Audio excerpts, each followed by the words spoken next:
ลิ้นจี่เป็นปีแรกนะคะยังไม่สุกเลยกำลังโอ้เป็นปีแรก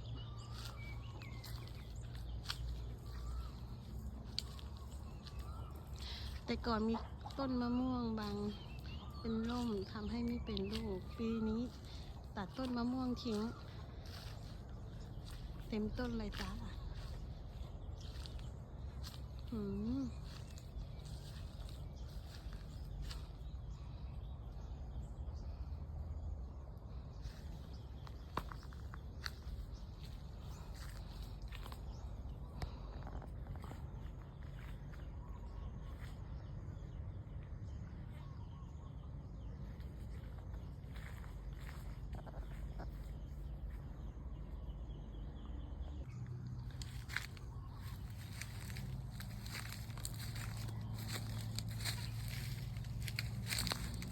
เยอะจริงจังเป็นยันต้นเป็นยันโคนต้น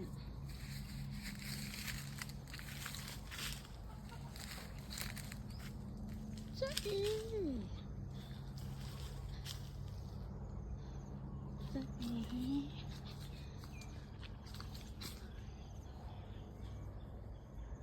ยังไม่สุกยังไม่สุกยังไม่สุก